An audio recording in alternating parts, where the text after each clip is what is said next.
Hi guys, we're going to get started on our Runaway Ralph. Okay, I'm going to go over to the camera so you can see the book. We are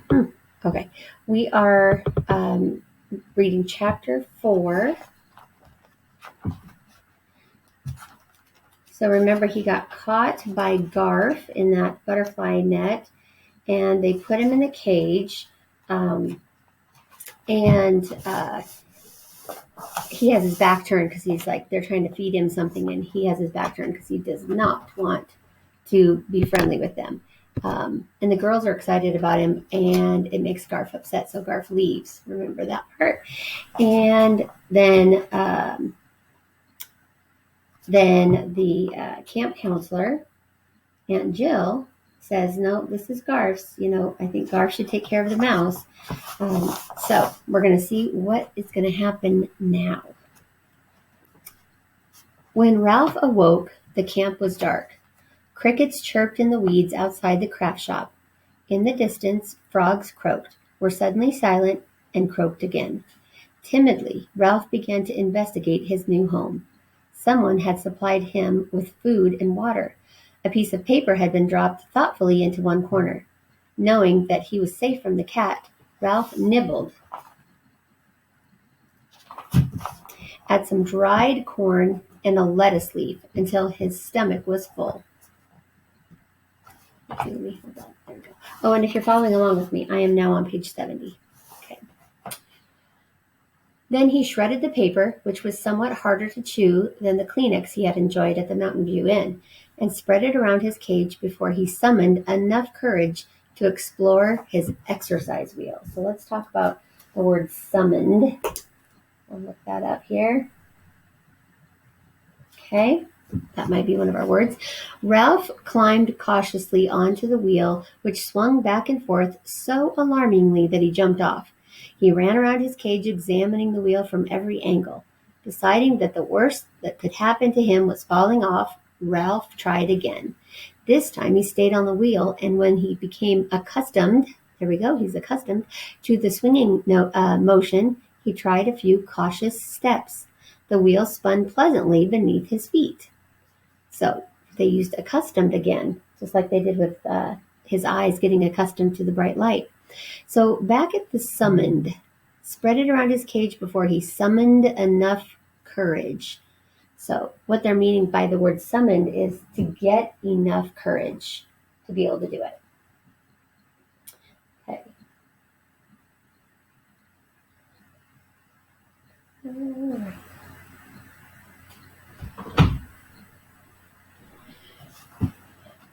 Ralph ran faster. The wheel increased its speed. Ralph raced as hard as he could run, and then stopped. To his astonishment, the wheel continued to spin, and Ralph was carried completely around the circle so that for an instant, before he began his descent, he was upside down at the top of the wheel. So let's look at the word descent. Okay?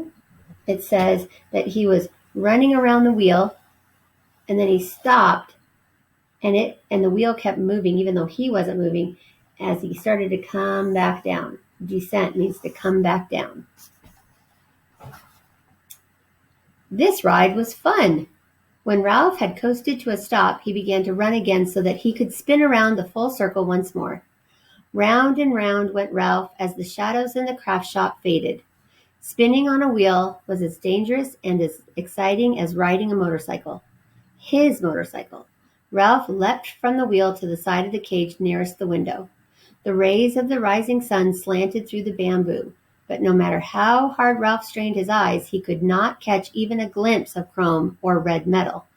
If only he had some way of knowing his motorcycle was still hidden beneath the bamboo husk. An alarm clock went off in a lodge nearby, and a boy in rumpled pajamas stumbled out to blow the rousing bugle notes that brought the camp to life. Ralph busied himself scattering his shredded paper about his cage, nibbling his food, and racing on his wheel. While the campers were in the dining hall eating breakfast, Garf slipped into the craft shop, checked on Ralph's food and water, and slipped out again so quickly that Ralph only had begun to summon his courage to speak. That's funny, Ralph thought. The boy acts as if he's doing something wrong. After breakfast, Aunt Jill and several boys and girls straggled into the craft shop and settled down to make pictures by gluing dried rice, peas, beans, and corn to scraps of plywood. Mosaics, they called them. Such a waste of good food, thought Ralph, recalling some of the hard times he had gone through with his family back at the Mountain View Inn. Those campers were ruining enough food to keep a mouse family healthy for weeks. All right, so let's see here. He began. So he's talking about how Garf was able to come in and take care of him, but he was in and out so quickly he couldn't even talk to him. And he sees what they're doing in the craft shop, so he's got a lot going on around him. Before long, the mosaic makers discovered Ralph, who obliged them by racing on his wheel. "Hey, look at him loop the loop," said a boy named Pete. "Isn't he darling?" cried a girl. Apparently, all girls called mice, at least mice in cages, darling. So let's go over here to obliged. Obliged. So it means that he he granted them what they wanted. He gave them permission for what they wanted. They wanted to see him on his wheel, so he showed them. He obliged them. Ralph could not resist showing off by looping the loop once more, and when many hands pushed bits of the mosaic into his cage, he nibbled greedily. At least there was no scrounging at Happy Acres Camp. The next time Garf slipped into the craft shop while everyone else was in the dining hall, Ralph gathered his courage to speak. "Say," he began in a timid voice, but the boy must not have heard, because at that moment he began to sing uncertainly to himself. "Little rabbit frou frou, hopping through the forest, scooping up the field mice and banging them on the head." Ralph was stunned by the words Garf sang. What kind of boy would sing such a wicked song? Certainly not a boy a mouse could trust. Frightened and disappointed, he scuttled to the farthest corner of his cage and turned his back.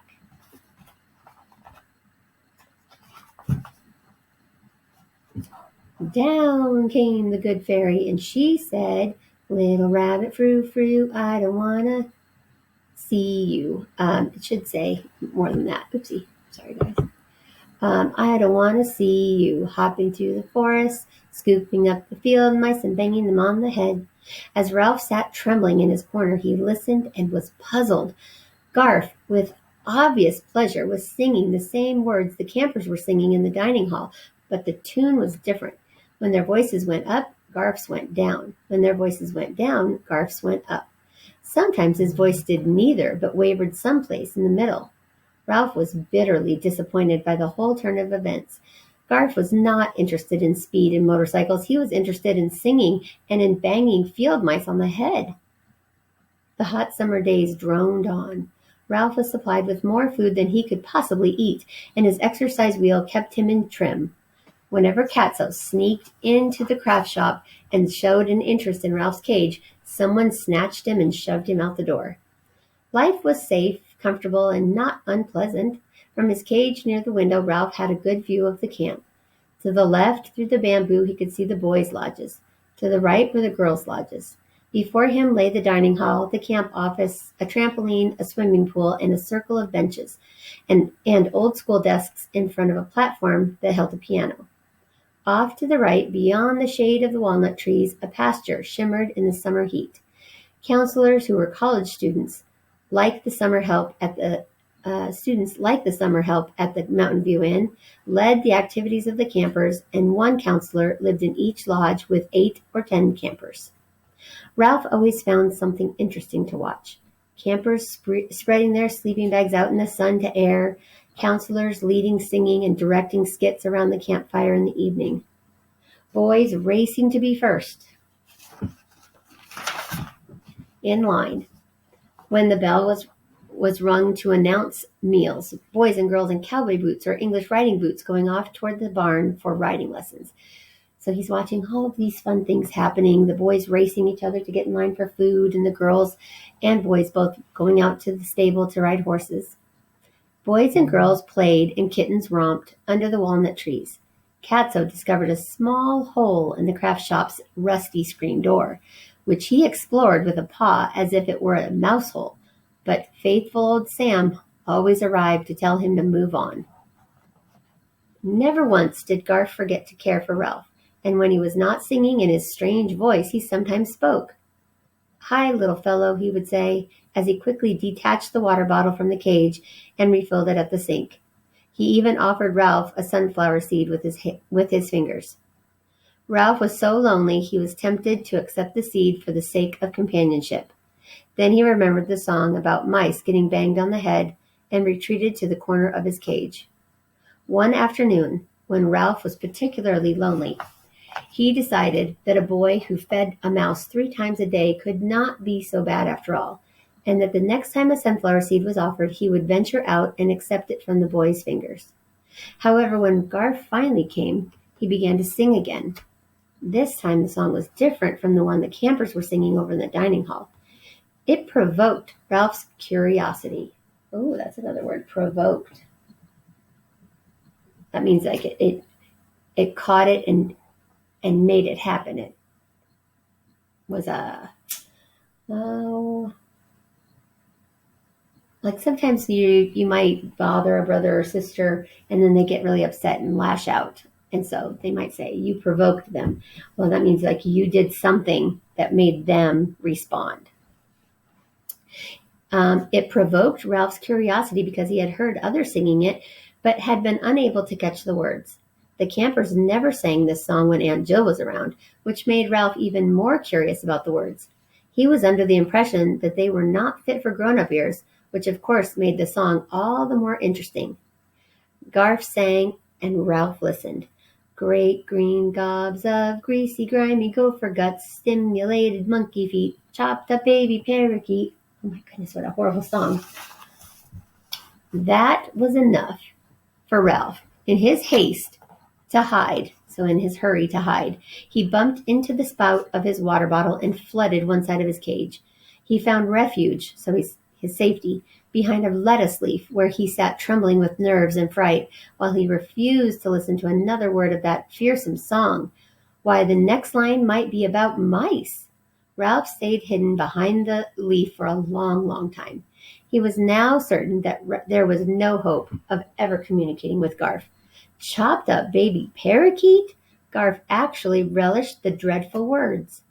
Then one day, not long after Ralph had concluded that he was doomed to loneliness, a freckle-faced girl wearing a baggy sweatshirt, shorts, and cowboy boots came into the craft shop carrying a cage at least 10 times the size of Ralph's cage. She set it on the table in the nature corner. "Hi, Aunt Jill, I'm back. And here's Chum again," she announced. "I brought his box of food and bag of cedar shavings." Aunt Jill dropped the strands of the lanyard she was demonstrating to hug the girl. "Well, hi, Lana. Welcome back. It's good to see you again. Chum will have a friend this year, a mouse one of the new boys caught in a butterfly net." She lifted the big cage onto the shelf beside Ralph's cage. Ralph sat on his wheel to get a better look at the new occupant of the nature corner, a cranky-looking animal with tan and white fur. Ralph, who had never seen such an animal, watched silently while the creature, whatever it was, shoved and pushed and stomped at the cedar shavings in his cage. He seemed to have difficulty arranging them to his satisfaction. Next, he went through his food dish, picked out a number of small green pellets, and shoved them outside his cage. The cedar shavings still did not please him, so he went back to shoving, pushing, and stomping. From time to time, he paused to gnaw noisily at the bars of his cage with his long, curving teeth. Finally, when the bell had rung and the campers had gone off for their noon meal, Ralph, in his eagerness for companionship, could no longer remain silent. "What are you, anyway?" he asked. "Some kind of fancy gopher?" The animal spat a green pellet out of his cage before he shot Ralph a withering look of scorn. "Fancy gopher, indeed," he sniffed. "Well," Ralph faltered, "I didn't know. You can't blame me for asking." "I am a hamster," said the animal, "a golden hamster. I am clean, odorless, and alert." "You don't look gold to me," said Ralph. "You look tan and hairy." At that response, the hamster turned his back on the mouse. Ralph nibbled a kernel of corn before he made up his mind to try again. "Pretty nice place we have here," he remarked. Plenty of food and water, interesting things to watch. The hamster climbed on his exercise wheel and sat swinging to and fro while he stared at Ralph. When Chum remained silent, Ralph continued, "It's safe from the cat, too." Chum appeared never to blink his eyes. "Maybe," he said. Ralph's whiskers trembled. That one word spoken by the hamster hinted at evils unknown to Ralph. Here was an animal who was wise in the ways of the world. "Well, go on," thought Ralph impatiently. "Tell me more." Chum was silent. Finally, Ralph was forced to say, "How come that girl brought you here to Happy Acres?" "It's a long story," said Chum. "I'm not in any hurry," said Ralph. "Go on." Chum spat the hull of a sunflower seed into the bottom of his cage, so the hull is the outside the shell. "I was one of 13 hamsters, 6 girls and 7 boys, born in the back room of a pet store." 13? Ralph was awed. "That's bigger than my litter. What was it like living in a pet store?" "We had a happy, carefree childhood there in the cage in the back room," Chum continued. "There was plenty of food and water and fresh cedar shavings in the bottom of the cage. We slept all day, all 13 of us, in a warm and cozy heap. Then at night, as we grew older, we would play. Oh, the fun we had those nights in the pet shop." Chum paused, a faraway look in his eyes. "Go on," urged Ralph. "Where was I?" asked Chum. "Oh, yes, the frolics we had at night. And then, Chum's voice shook with emotion. Ralph waited quietly until the hamster was able to continue. "One day I was sound asleep in the corner of the cage, but by then we had grown a lot, and I was on the bottom of the heap. But I didn't feel squashed. I felt safe and cozy there beneath my brothers and sisters, when suddenly—" Chum stopped, unable to go on. "Don't stop now," pleaded Ralph. "What happened?" "A great human hand, a hand that smelled of dog." Ralph shuddered, reached in, and picked up several of my brothers and sisters. Let me tell you that woke us all up in a hurry. We were terrified. We scrambled around, trying to hide behind our mother, under the wheel, in some cedar shavings, any place. I was slower than the rest, because, you see, I was cramped from being slept on by brothers and sisters, and so the hand, that terribly doggy hand, got me. It didn't matter. That hand got all of us youngsters and turned us upside down in a most undignified fashion, and then we were put into 2 cages, boys in one and girls in another." "What for?" asked Ralph. "Don't rush me," said Chum, picking up a sunflower seed in his paws and cracking it with his teeth. When he had eaten the kernels, he continued, "Let me tell you, it was a terrible shock. Shortly after, the doggy hand picked up our cage and loaded it into what is called a station wagon."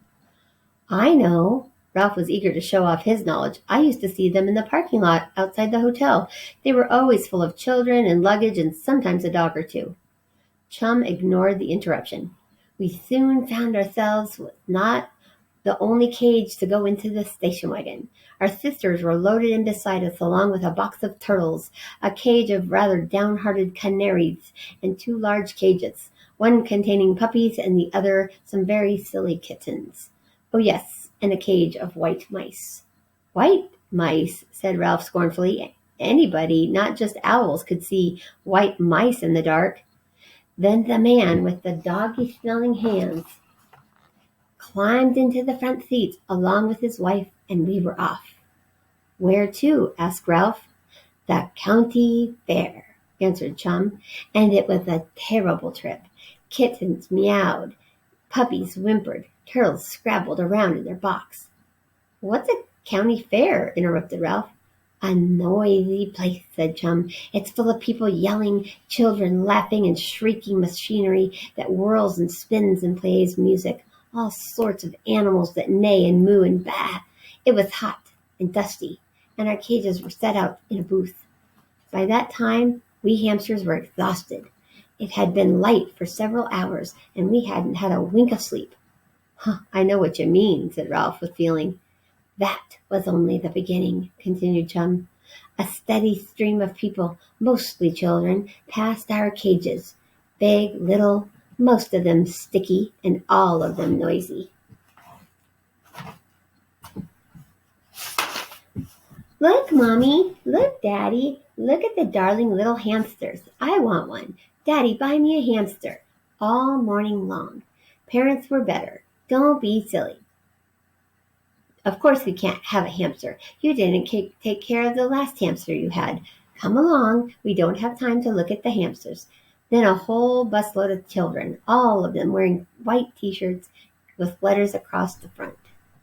Camp T-shirts, interrupted Ralph knowledgeably from Happy Acres, came crowding around the booth. They didn't have any parents with them, so they bought pets. You? Asked Ralph. Me, said Chum. I was bought by that grubby girl with freckles.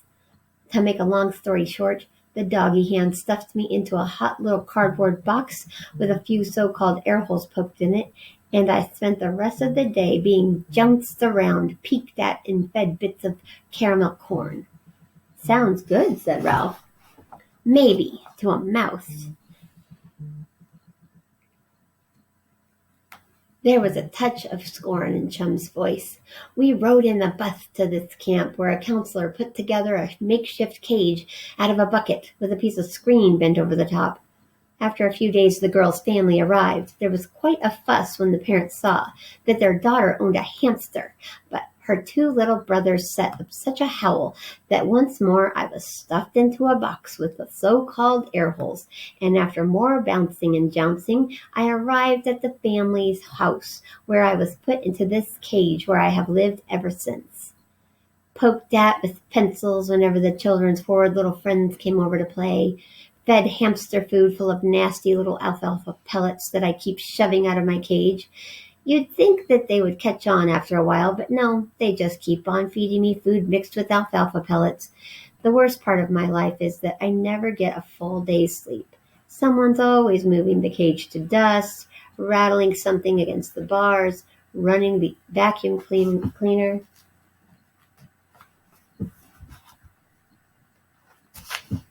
Practicing violin lessons. It's not an easy life, let me tell you. But how did you get back to camp? Ralph wanted to know. Last year, when Lana was packing her duffel bag for camp, her mother said that since the people who ran the camp had let her buy me, they could put up with me for 2 weeks. She was tired of reminding Lana to feed me and clean my cage, and she wanted a vacation herself. She said the same thing this year, so here I am at camp for the 3rd time. Oh well, at least it's a change, and nobody runs the vacuum cleaner or practices the violin near my cage. Ralph was silent. Chum had given him a lot to think about. Like Chum, he sat swinging to and fro on his wheel, swinging and thinking, and as he swung and thought, something caught his eye. It was the striped forepaw of Catso reaching through the hole in the rusty screen door. Ralph watched in frightened fascination. The screen bulged from the presence of Catso's shoulder as the paw groped and searched. The rusted screen stretched, and the evil paw with its claw unsheathed reached farther into the craft shop. Where's Sam? Thought Ralph in terror. Why isn't that watchdog watching? The paw withdrew, and Catso's face pressed into the hole. His evil green eyes searched the craft shop. Ralph shrank into a ball in the farthest corner of his cage until he heard a short bark from Sam and summoned his courage to look around. Catso was gone, but the hole in the rusty screen remained. Oh, okay, so he was gone, but the rusty screen with a big hole in it is still there. Oh my goodness. So now he's got a buddy. Now he has somebody else living there. Chum. He's an interesting fellow, isn't he? All right, let's come back here.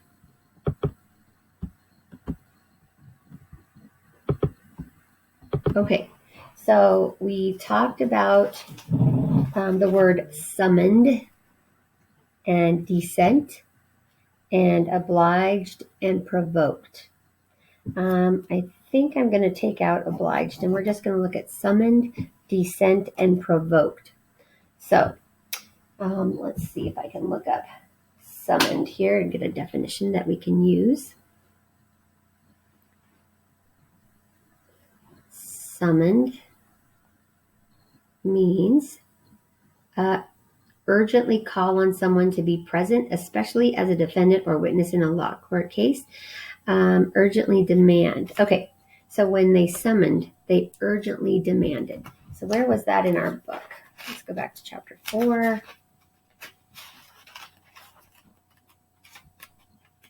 It was close to the beginning, wasn't it? All right, so before he summoned enough courage to explore his exercise wheel. So when he summoned means to call to something or urgently demand something. So that was internal, wasn't it? Something inside of him summoned him. It demanded he go check out his cage. All right, and the next one was descent, which means to go down. Let's see if there's a better definition that we're going to need to use. Descent. All right, it means an action of moving downward, dropping or falling. So we're just fine with what we said already. And the last one is provoked. Provoked. All right. Provoked means to stimulate or give rise to a reaction or emotion, typically a strong or unwelcome one in someone. So to incite or stimulate someone to do or feel something, especially by arousing anger in them. Deliberately make someone annoyed or angry. I think we'll go with that one. Deliberately make someone annoyed or angry is provoked. Something deliberately made him upset. All right, so those will be our 3 words: summoned, descent, and provoked, that are going to be your reading questions of the day. All righty. Well, I hope you guys are enjoying the book. It's kind of exciting. I think we've got a new character that's going to add to the story, which is fun. And so we will read chapter 5 tomorrow. And Steve, we'll have to wait the whole weekend to get back to it, though. But we'll read chapter 5 tomorrow. All right, guys, thanks. I'm going to head to our math lesson now. So I will see you over in math.